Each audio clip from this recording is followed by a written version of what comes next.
This is an interjectory response type video to a video that Inmendham posted on, that was a response type video to a video Hythloday posted that was the same Hythloday video that I just commented on my last video.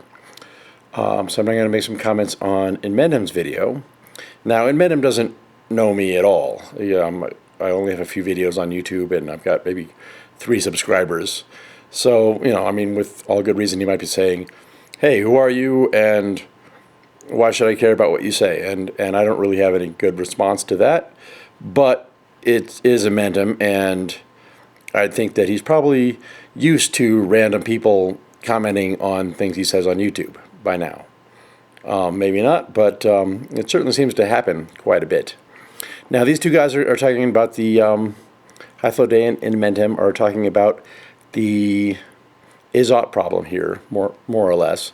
And I want to make some comments mostly on about the ways people get to their conclusions and the way they have these conversations, more than about the conclusions themselves. I want to talk about models and rationality and reasoning and this kind of stuff. Maybe people find it interesting, maybe not. It's hard to say. But let's get started. Singular person in a universe has no issues of what he ought to do. He does as he wishes. So does as he wishes is somehow, that means it's still ethical or it's still right. I don't think Hythloday said that. He said they do as he wishes. He didn't necessarily imply ethical behavior in it, but I can see how you might read that into it. But I still think you're making some assumptions there that may not be valid. Obviously, somebody who's stupid can do as they wish, and they're not doing something constructive or productive. And it would be rational to judge what they're doing to be inefficient or nonsensical. So if the one individual happened to be a little bit retarded, and what they did all... Okay, so there was that word rational, and I have to talk about this a little bit. People use this word in different ways, and it's kind of a pet peeve with me. I want to talk about the traditional usage of the word rational, and it's very different than the popular usage of the word rational. This it gets conflated with reason quite a bit, like what Inmendham just said about, is there a rational way of deciding whether this guy's ethical or whatever he's talking about. So I want to talk about this. It's nobody's fault that this is conflated. This is very conflated to a ridiculous point. So in the dictionary, if you look up rational, it'll say reasonable, just like people are using it. It's like there must be a rational explanation. But if you look in the back of econ textbooks and philosophy textbooks, we're going to get a completely different definition that isn't even mentioned in the dictionary. So in one traditional glossary by Manku, it says rationality is systematically and purposefully doing the best one can to achieve their objectives, which is, I think, completely different than reasonable. It's just self-interest. It doesn't have anything to do with reason. Here's another one from Andrew Schroeder's book. Rationality is the assumption that agents behave according to what they like, that is, their preferences, exhibit completeness, reflexivity, and transitivity. I guess I'll maybe talk about this more when we get to agents. The only point I'm trying to make here is, at this point, is that the traditional usage of rational is different than the popular usage of the word rational. And certainly when we're talking about game theory, we're talking about the traditional usage of the word rational. And that's going to come up a lot in these videos, to where people are going to use rational as reasonable, meaning in context where it shouldn't be that way. They was rammed their head into a brick wall. And again, that's nobody's fault. It's a huge problem, and it's a big pet peeve of mine that it's become so conflated, even in the dictionary. And cause bloody suffering on the, to themselves, it could still be declared that this person has violated rationality or sensibility, has committed a crime against their own sentience, in that they have harassed their body with their stupid psychology. So again, they still could be convicted of a crime per se, of torturing themselves, because they're too stupid to do better.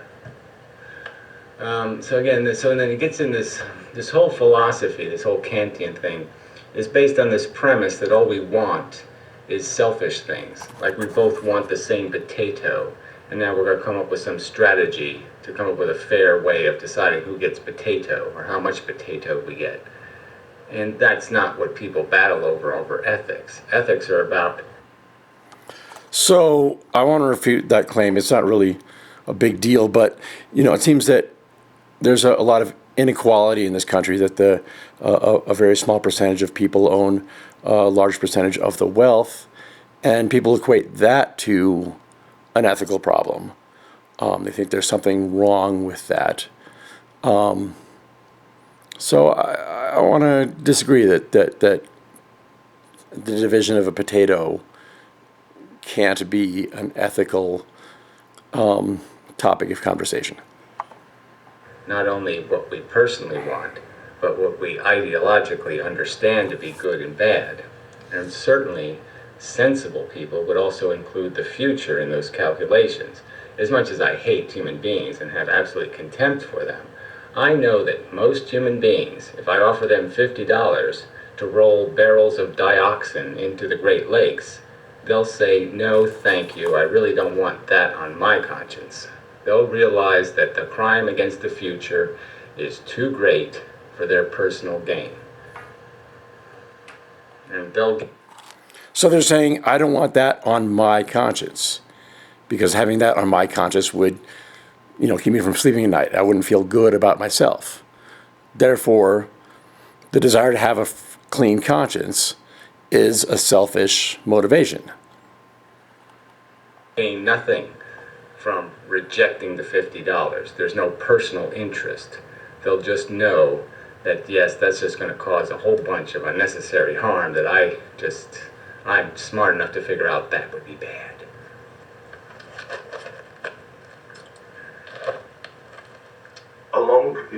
Given the presence of another conscious reasoning being. Okay, so, one of my points here is Inmendham said all this kind of stuff, and now Hythloday is just getting into the part of adding a second agent or being or whatever you want to call it into the model. He hasn't even brought up Kantian ethics yet. And so Inmendham is kind of bashing the Kantian ethics before it's even really been brought up.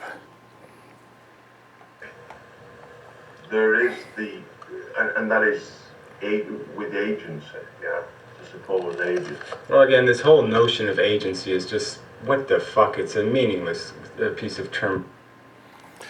Okay, so terms have the meanings that we give them through agreement, through usage. Agents are sometimes people and sometimes just mathematical representations of people. It's usually just a mathematical representation of people. So a utility function is an agent. It's just, if you say utility that someone gets from potatoes, is equal to some function of the quantity of potatoes they have. That's an agent. It might not necessarily represent a real person. It's just a mathematical way of simplifying things. One way to think about agents is the ghosts in the Pac-Man game. Now they're going to gain utility by eating Pac-Man, but they can't just eat Pac-Man directly. They have to go some direction in order to get there. So they can go left, right, up, or down, and depending on the location of Pac-Man and his velocity and direction, some choices will be better than others. So their utility from going right is dependent on where Pac-Man is. Now, the ghosts in the Pac-Man game are not people, they're just agents. But people can also be agents because they act in their own self-interest as well, often. Not all the time, but quite often they do. So people can be agents, but usually we're referring to some mathematical representation of what a person might do. Models are ways of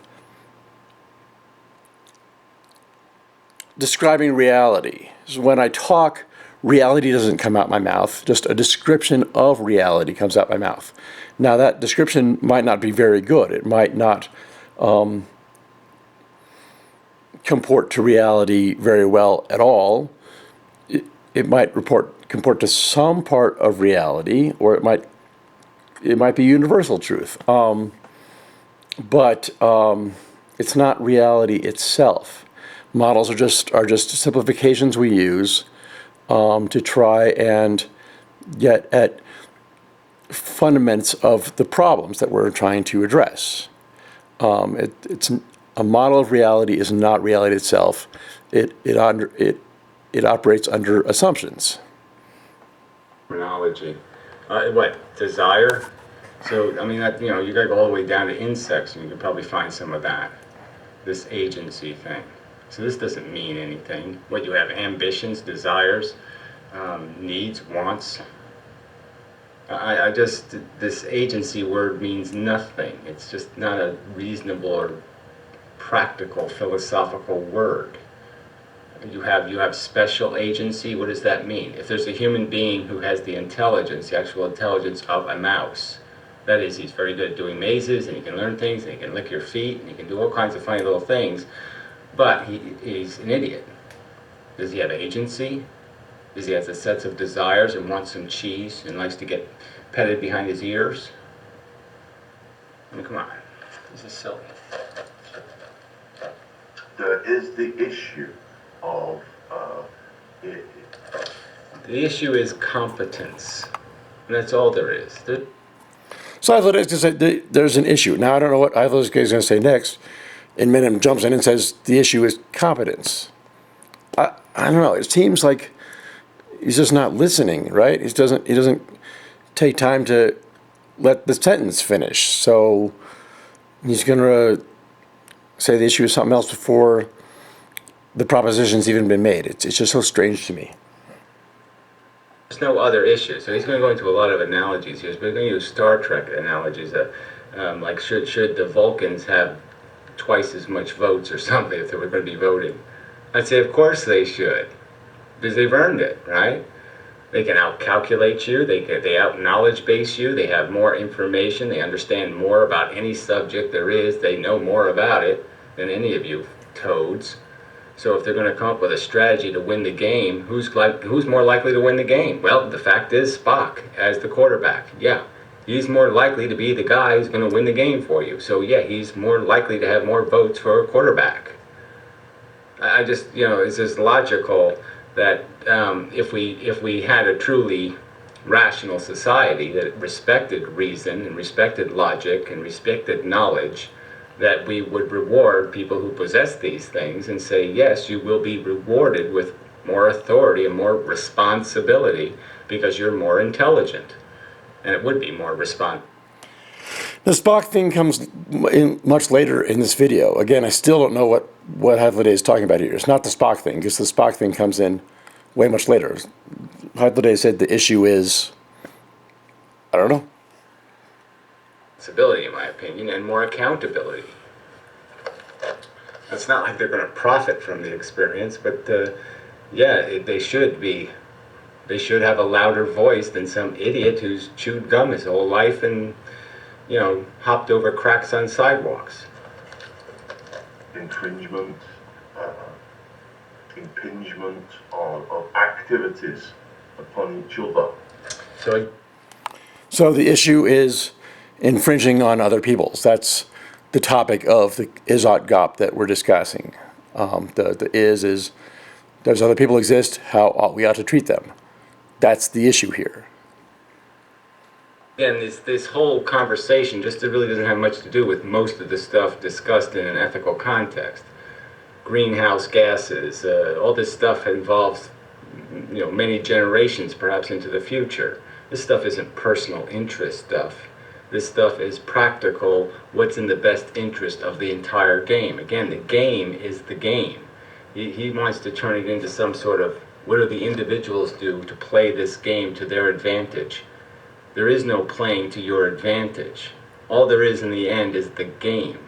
We have to, I'll make the argument, it's fundamentally irrational for you not to think of yourself as a member of a colony, like an ant, and that it's your job to do what's ever in the best interest of the most ants possible, because all the ants are essentially the same. We're all paper bag ants. We're all pawns. We're all indistinct in every important aspect, and in the aspect of how we feel. I mean, clearly you can treat somebody who's comatose different than you treat the conscious, but I'm just saying we can generally say that although our intelligence is not equal, generally speaking, our capacity to be hurt is fundamentally the same.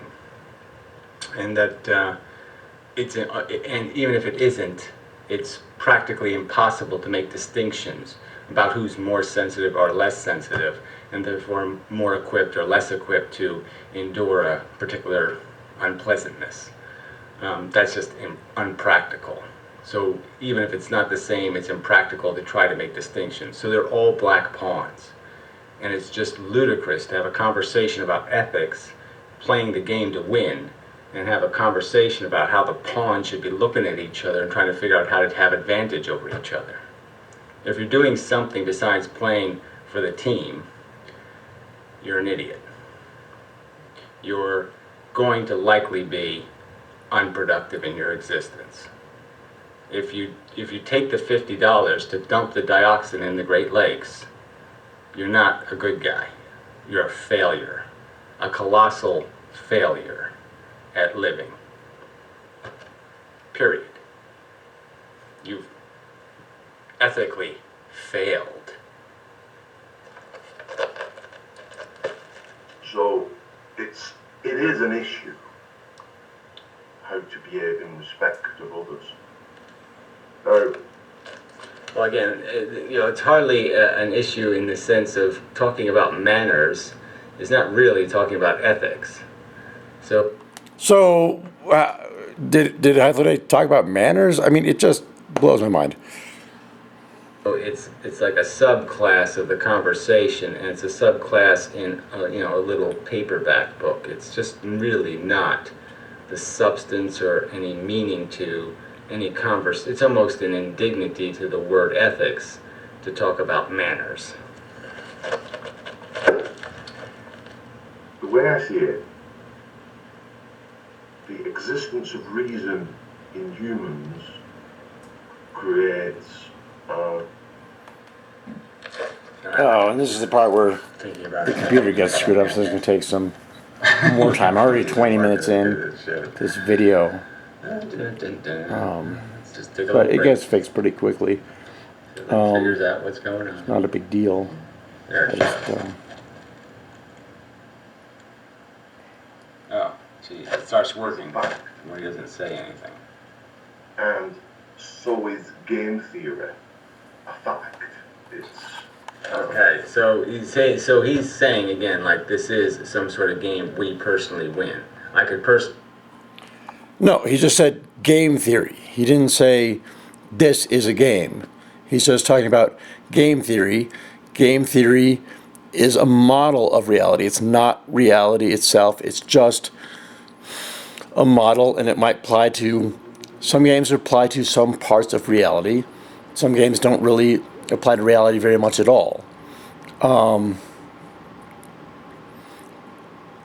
none of them are universal, as far as I know. It's just specific instances. We'll get into it.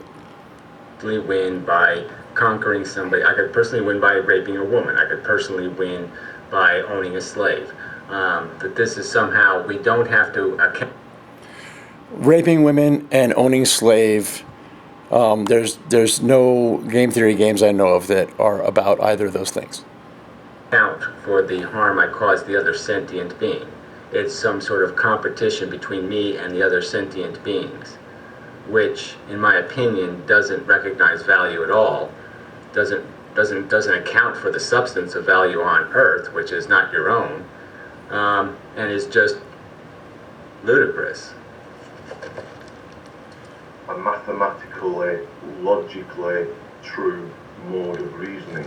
Well, it's again, it's not practical in any real-world circumstance. It's not. He didn't say it was practical. He said it was mathematically valid.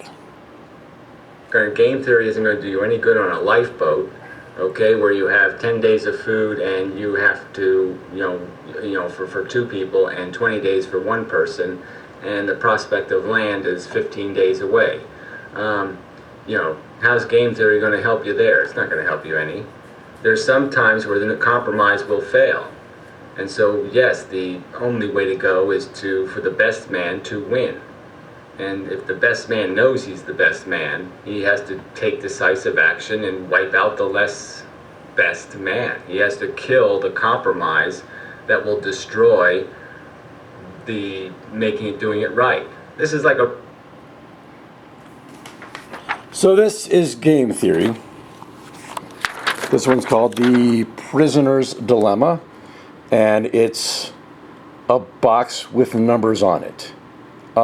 It really has nothing to do with people killing other people. Now, you could apply this model to a real situation where people are killing each other, and that might be valid, that might be invalid, but this model is just numbers on a grid.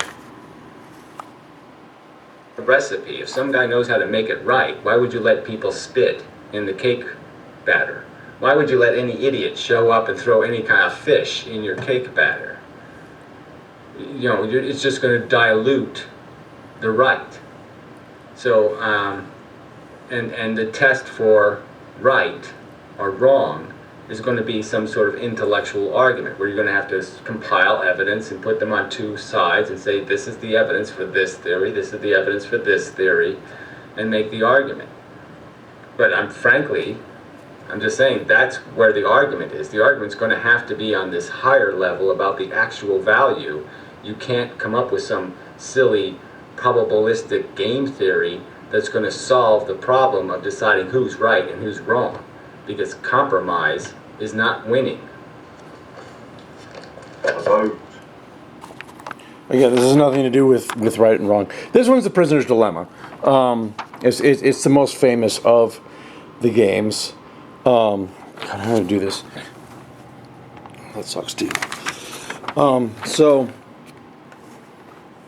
this. Okay. The basic idea of the scenario is that two people are in prison. They're separated so they can't talk to each other and make out an agreement.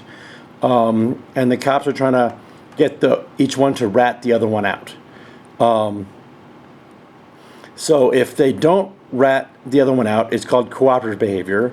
If they do rat the other person out, it's called defective behavior. So Agent A can cooperate or defect, and Agent B can cooperate or defect. And the payout matrix is a number of points that they get for depending on what each one does. Now we're going to find what's called a Nash equilibrium. And in order to find the Nash equilibrium, both players have to be what we're going to consider rational. Is they're going to try and go for the biggest number, but not just the biggest number on the paper, but the biggest number given the fact that the other person is also going after the biggest number. I'm jumping ahead a little bit because I'm getting bored.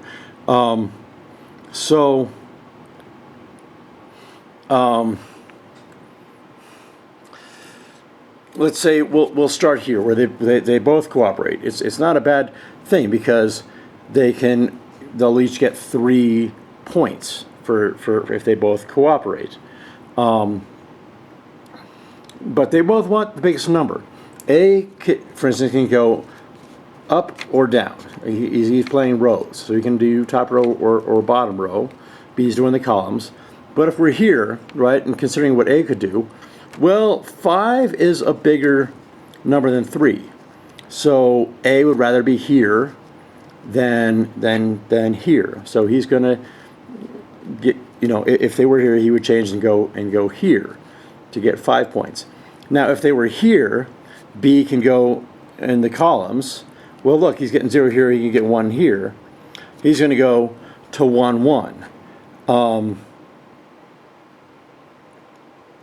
And once we're here, well, if A wants to switch, A can choose to go, by columns. He can go here, he'll get 0. He doesn't want to do that. B, do they want to switch? Well, if he goes to the next row, he'll get 0. So this is the Nash equilibrium for the prisoner's dilemma. Now, this model doesn't actually relate to real prisoners. Real prisoners typically don't rat each other out. They stay true to their set. But this is a good model. It does apply to reality in terms of an overfished pond. Without some agreement, people will overfish the pond to try and get the fish out before the other guy gets the fish out, and then there won't be any more fish, and they went to a bad Nash equilibrium. All right. There's going to be more. How outcomes are likely to transpire. Right, but you don't seem to think outcomes matter, because the only outcome you're saying matters is your outcome.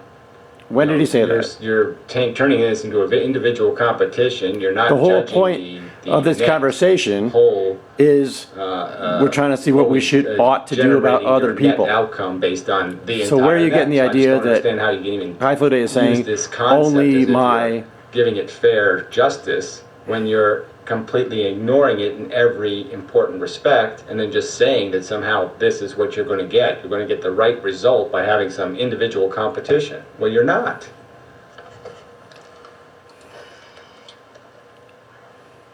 There's a great guy, I'm sure if you search game theory on YouTube, does lots of great... it's William Spaniel. Hythloday turned me on these videos about a year ago when he was showing some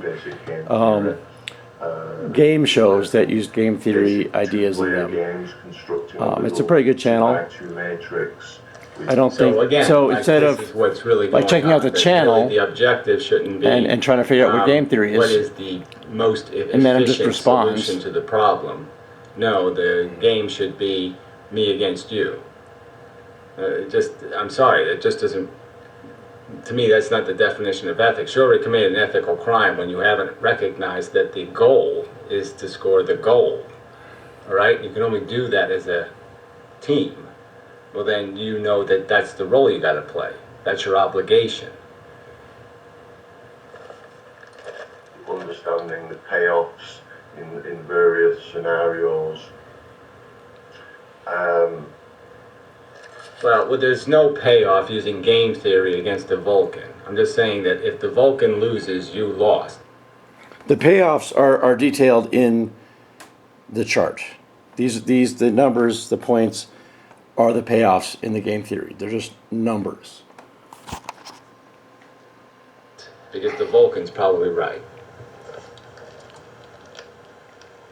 Talking about Nash equilibriums, I think, I don't know if this is a general statement, but it's certainly generally true in one respect, but I can't recall it.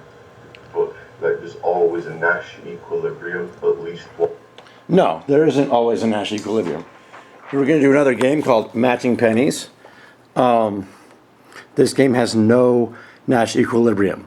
Now, Agent A is going to win if the coins match. Like each player brings out a penny, and they're going to decide if I'm going to show my penny heads up or heads tails, and they put it down with their hand over so the guy can't see, and they lift their hands up. If the coins match, then agent A wins.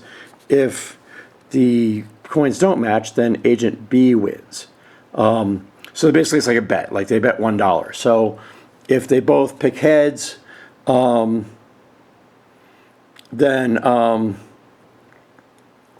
they match. So agent A is going to get $1 and agent A is going to lose $1.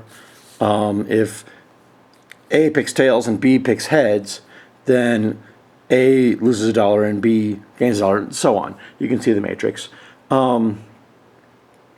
Now what happens? Okay, so is this a Nash equilibrium?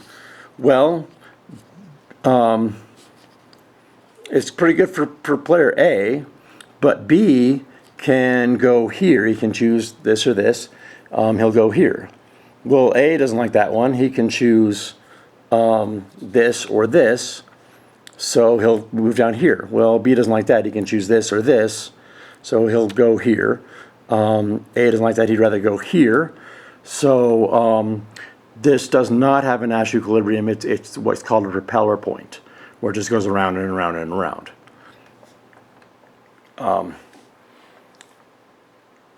Also, because I don't know how long I'm going to stay with this video, not both players want the same thing in the matching pennies game. I'll just refute a comment Inmendham's going to say, is that in this, A wants a match, B wants no match.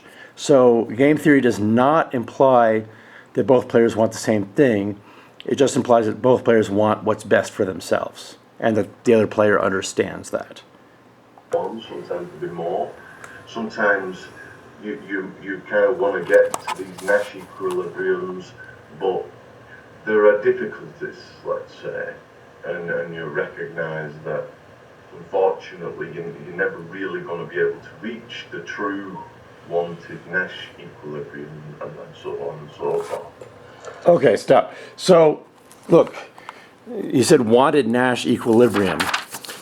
Nash equilibrium is not wanted, right?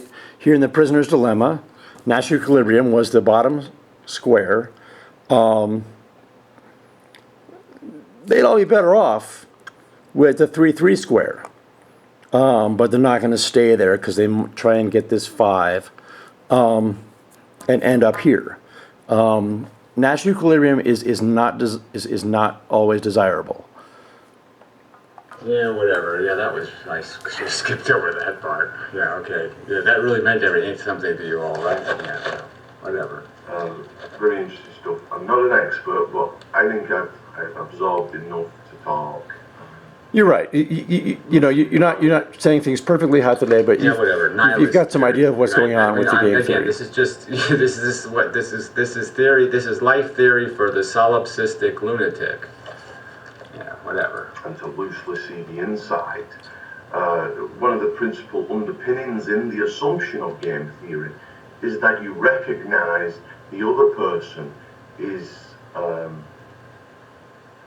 equally rational. Right. Now, does that make any sense to you? That there's any such real-world circumstance where the other... Again, so equally rational, it means that they're both going to go for the bigger numbers. That's in the prisoner's dilemma, in this context, that's what rational means. It doesn't mean that they have equal reasoning skills or anything like that. The person is equally rational? Has it ever occurred to you to walk up to somebody and to say, gee, this guy's equally rational to me? I mean, I'm not making the claim that they are equally rational. They might have more greed, more self-interest than I do. I'm not impressed. But and yeah, that's not the point. The flavor it comes in. They don't come in, oh yeah, that guy's just equally rational. No. It's an assumption that he has it also. It's kind of an assumption that Inmendham has. Yeah, well, whatever. See, this is the bizarre part, right? He thinks there's equal rationality, but he doesn't think there's equal sentience. He won't concede that, yes, for all mammalian brains, nail in eye sucks. He won't say that statement, but he'll say, oh yeah, all humans are equally rational. I would gets, understands and buys, you know, this, and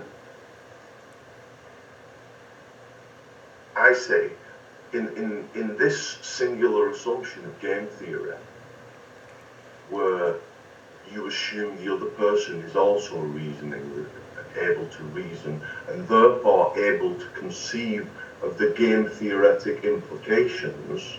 So again, this would require the person to have the same ambition, right? You'd have to be they'd have to be chasing the same potato you're chasing, to be playing the game just like you're going to play it. They'd have to want the same exact thing. Yeah, no. So again, in the matching pennies game, they want different things, and you can make payoff matrices have all kinds of different scenarios. You know, where people can, you know, you can have one where everybody gets 10 points here, and everybody gets 0 points here, and everybody gets 0 points here, and everybody gets 0 points here, and this is the obvious choice. You know, you can make all kinds of games where people have, you know, there's one called Battle of the Sexes that's really fun, where player A wants this one, player B wants this one, no one wins on these ones, and they kind of, there's no even propeller point there. They just kind of fight, and I think that's you know, there's no way of resolving that game with the Battle of the Sexes. I should have made that game too, I guess. And I think that's where Hythloday's